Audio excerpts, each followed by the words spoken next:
This video is about area of 2D figures. So we're going to look at the area of parallelograms, triangles, trapezoid, rhombus, and kite. So the area of a parallelogram is found using the base and the height, and its area equals base times height. So our base is going to be the side that goes from side to side, and the height needs to be perpendicular to it. So seeing a parallelogram, we have the slanted side, so we would need to draw in a perpendicular line to the base in order to find the height.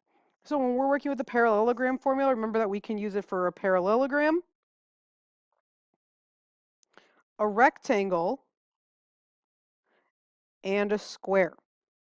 When dealing with any type of parallelogram, including the rectangle and square, remember the base and the height must always be perpendicular, which they already are in a rectangle and a square, but not in a parallelogram. So let's use the information to find the area of the parallelogram. So in number one, we have our base is 15, and we have that dotted line, which is perpendicular as the height of 11.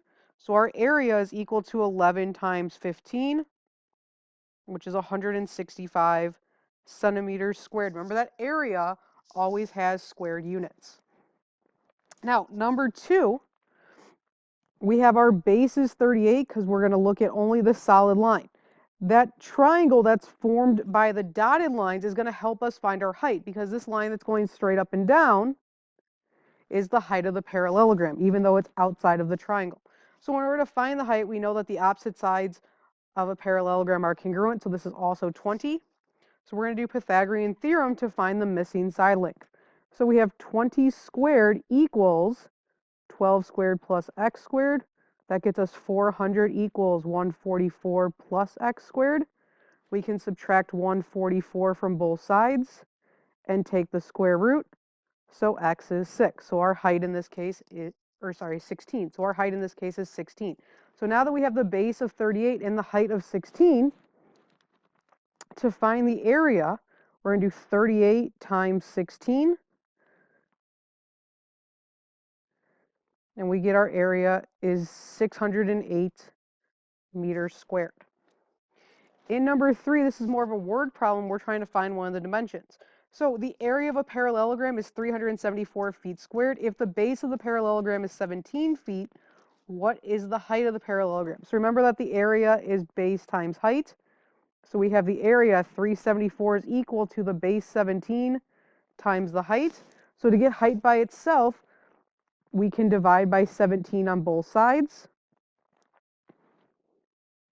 And we get that the height is 22 feet. Moving to our next shape is the triangle. In a triangle, remember that the area is going to be base times height times half. So our base, our height is drawn perpendicular to the base, just like in the parallelogram. So to find the area, it's going to be 1/2 base times height. So in number four, the two pieces on the bottom together are going to form the whole base. So 6 plus 16 gets us 22 as the whole base, and our height is 9.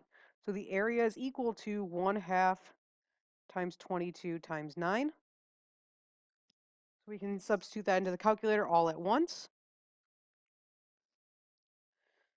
And we get 99 feet squared. Now, number five, the base of an isosceles triangle is 18. If both legs are 41 centimeters each, what's the area of the triangle? So right now, we have an isosceles triangle, which remember means that we have two congruent legs that are both 41, and we have a base that's 18. So in the triangle, we need to draw in our height,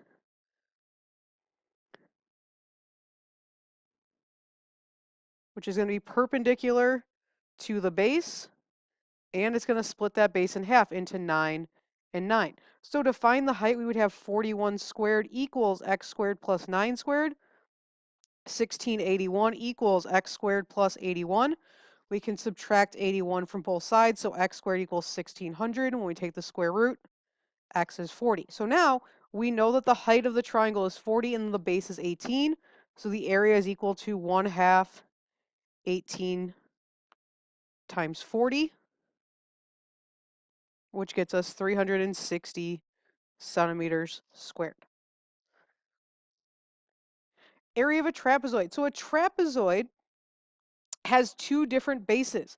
So when we're trying to find the area, we want to do 1/2 base 1 plus base 2 times the height. Remember, again, it's important that the height is perpendicular to both bases, just like in the triangle and in the parallelogram. So in number 6, we have a trapezoid with a height and the two bases. So all we have to do is substitute into the equation. So we get 1/2 times 7 plus 15 times 12. So we can simplify it by multiplying those, or by adding those together before we multiply. And then in the calculator, when we multiply, we get 132 millimeters squared. Now, number 7 is a little bit trickier because we don't have a height. So we notice that these two legs are congruent because they have the same height. So whenever you have a congruent congruent legs for an isosceles triangle, you can break this shape into two triangles and a rectangle to help you find the height of the trapezoid. So using the rectangle in the middle, if the top base is 5, this part is 5. So we know that the whole base is 23. We can subtract 5 from 23, which will represent the remaining parts of these triangles. We also know that the triangles have to be congruent. So when we split the remainder of 18 in half, each part is 9 and 9. That's going to help us to do Pythagorean theorem to find the height. So we get 15 squared equals x squared plus 9 squared. 225 equals x squared plus 81.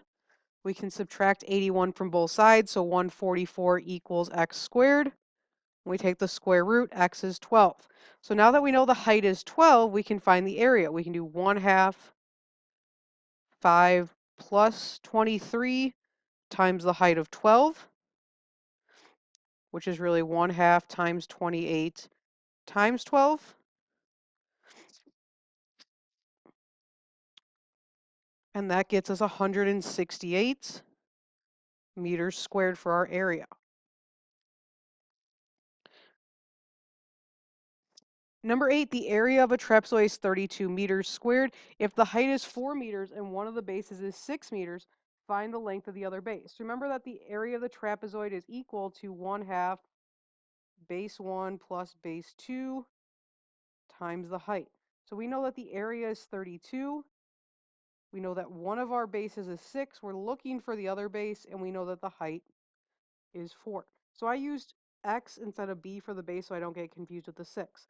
Now, what I can do to get rid of the half is I can multiply it with the 4, which gets me 2. So I have 2 times 6 plus x. I can distribute the 2. 32 equals 12 plus 2x. Subtract 12 from both sides. 20 equals 2x. And we divide by 2. X is 10, which means that our other base is going to be 10 meters. Because we're finding a dimension, remember, it's not going to be squared. Area of a rhombus. So to find the area of a rhombus, we're going to use the two diagonals. We're going to do 1/2 diagonal 1 times diagonal 2. So remember that our diagonals are going to bisect each other in a rhombus, and they are perpendicular to each other, which is maybe helpful if we don't know everything about the diagonals. So in number 9, we want to find the area. So we know that this part of the diagonal is 6, which is congruent to the other part that's 6, and this is 11. So the other part of the diagonal is 11. So when I go to do my area, it's 1/2. The whole diagonal, 6 plus 6 is 12, and the other diagonal is 11 and 11, so 22. So I have 1/2 times 12 times 22, and I get 132 inches squared. Number 10, the diagonals of a rhombus are 24 and 70. Find the perimeter and the area. Well, the area is really easy because we know the diagonal. So we can just do 1/2 times 24 times 70. And when we multiply that out, we get 840 centimeters squared. Now, the perimeter is a little bit harder. Remember that in a rhombus, the diagonals are bisected.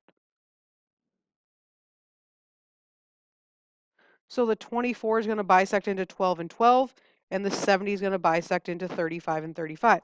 Also remember that the diagonals are perpendicular, so they form a right angle. So we can use Pythagorean theorem to find the missing side because they're all the same. So we have x squared equals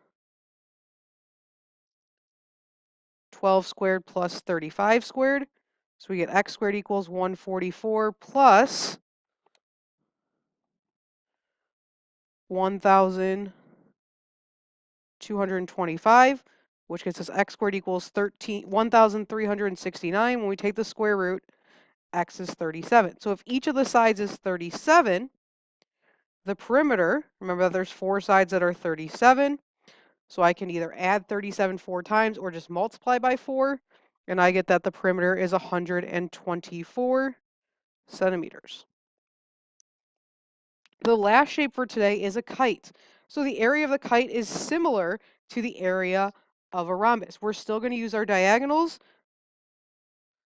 and it's going to be 1/2 diagonal 1 times diagonal 2. Remember that in a kite, the shorter diagonal is bisected, and the diagonals are perpendicular to each other. So in number 11, we want to find the area of the kites. Remember, the shorter diagonal is bisected into 24 and 24. In order to find the area of the kite, we need to know the length of the longer diagonal. So I'm going to have to do Pythagorean theorem twice to find each piece of that diagonal, which I've labeled x and y.